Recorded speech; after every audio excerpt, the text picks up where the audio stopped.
തിരഞ്ഞെടുപ്പ് കാലത്തുള്ള ബി.ജെ.പിയുടെ അവസ്ഥയേക്കാൾ വലിയ കോമഡിയാണെന്ന് മൂന്നാം തവണയും അധികാരം കിട്ടിയ ബി.ജെ.പിക്കുള്ളത്. കഴിച്ചിട്ട് ഇറക്കാനും വയ്യ, മധുരിച്ചിട്ട് തുപ്പാനും വയ്യ എന്നവസ്ഥ.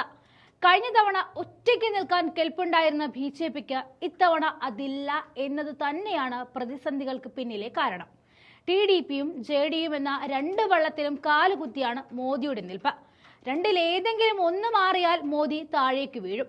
പരസ്പര വിശ്വാസമില്ലായ്മ തന്നെയാണ് എൻ.ഡി.എ സർക്കാരിന്റെ ഏറ്റവും വലിയ പോരായ്മയും. നായിഡുവിനും നിതീഷിനും മോദിയെ നമ്പാൻ മനസ്സില്ല.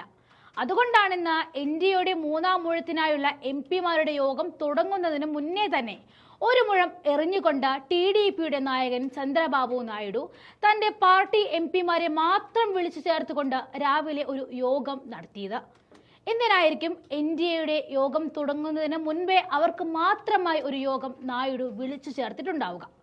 ലക്ഷ്യവും ഉദ്ദേശവും ഒന്ന് തന്നെ: മുൻകരുതൽ. 11 മണിക്ക് സെൻട്രൽ ഹാളിൽ ടി.ഡി.പി എം.പിമാർ എൻ.ഡി.എ എം.പിമാർക്കൊപ്പം ചേരുന്നതിനും മണിക്കൂറുകൾക്ക് മുൻപ് ഏകദേശം 9:30യോടെയായിരുന്നു രഹസ്യമായിട്ട് ടി.ഡി.പി യോഗം നടന്നത്.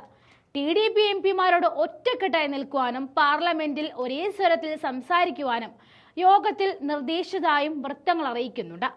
പാർലമെന്റിൽ ആന്ധ്രാപ്രദേശ് വിഷയങ്ങളിൽ സജീവമായിരിക്കാനും ജാഗ്രത പുലർത്താനും നായിഡു അവരോട് പറഞ്ഞതായും ആഭ്യന്തര അഭിപ്രായ വ്യത്യാസങ്ങൾ മാറ്റിവെക്കാൻ എം.പിമാരോട് അഭ്യർത്ഥിച്ചതായും വൃത്തങ്ങൾ അറിയിച്ചു. കൂടാതെ എൻ.ഡി.എ യോഗത്തെക്കുറിച്ചും പാർട്ടിയുടെ നിലപാടുകളെക്കുറിച്ചും അവരെ അറിയിച്ചു. ഇതൊരു സൂചനയാണ്. കാരണം ബി.ജെ.പിയിൽ നിന്നും വരുന്ന ഏതൊരു തീരുമാനത്തെ പ്രതിരോധിക്കുവാനും ടി.ഡി.പി തയ്യാറെടുത്തു കഴിഞ്ഞു എന്നതിന്റെ വലിയ സൂചന. ഇത്തവണ ഭരണം കിട്ടിയെങ്കിലും ഇവരൊക്കെ സമാധാനിപ്പിച്ചും അനുനയിപ്പിച്ചും 5 കൊല്ലം കടക്കാൻ ബി.ജെ.പി ഒന്ന് പാടുപെടും.